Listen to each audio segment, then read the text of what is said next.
Roman 2, Readers Against the Grain by Charles Lamb. No one can pass through the streets, alleys, and blindest thoroughfares of this metropolis without surprise at the PG 320 number of shops opened everywhere for the sale of cheap publications. Not blasphemy and sedition, nor altogether flimsy periodicals, though the latter abound to a surfeit. But I mean fair reprints of good old books. Fielding, Smollett, the poets, historians, are daily becoming accessible to the purses of poor people.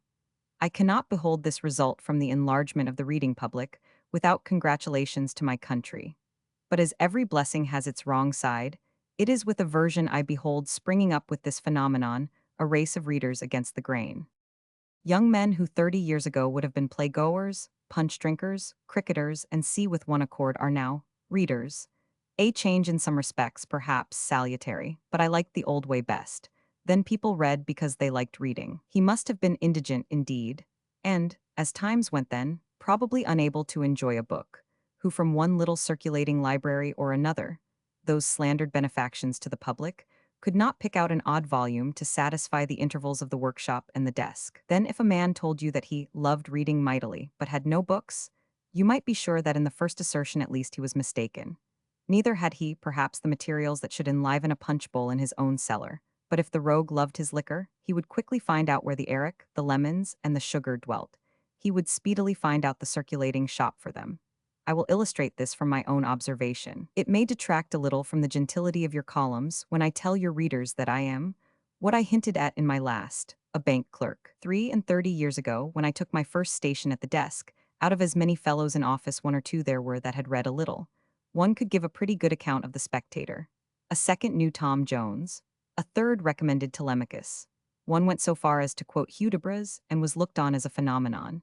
But the far greater number neither cared for books nor affected to care. They were, as I said, in their leisure hours, cricketers, punch drinkers, playgoers, and the rest.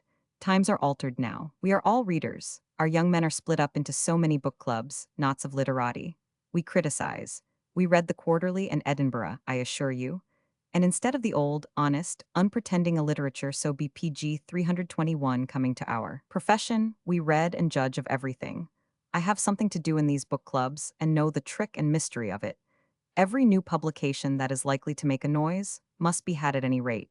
By some they are devoured with avidity. These would have been readers in the old time I speak of.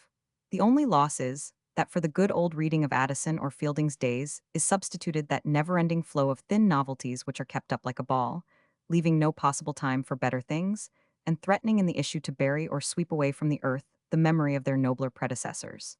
We read to say that we have read.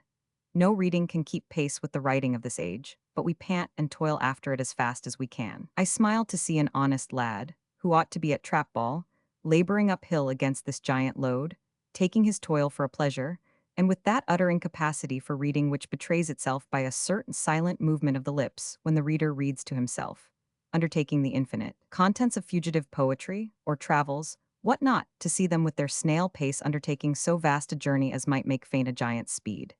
Keeping a volume, which a real reader would get through in an hour, 3, 4, 5, 6 days, and returning it with the last leaf but one folded down. These are your readers against the grain, who yet must read or be thought nothing of, who, crawling through a book with tortoise pace, go creeping to the next review to learn what they shall say of it. Upon my soul, I pity the honest fellows mightily.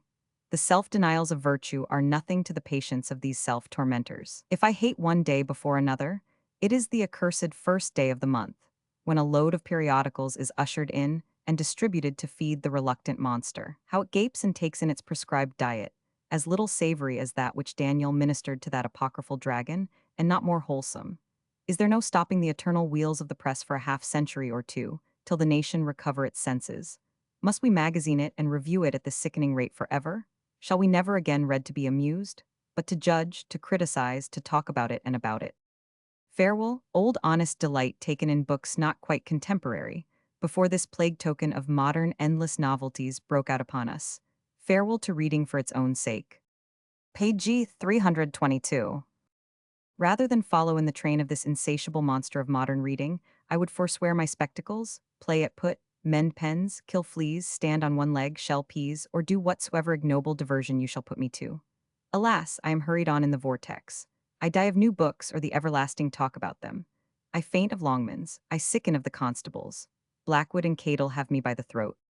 I will go and relieve myself with a page of honest John Bunyan, or Tom Brown. Tom anybody will do, so long as they are not of this whiffling century. Your old-fashioned correspondent, Lepus.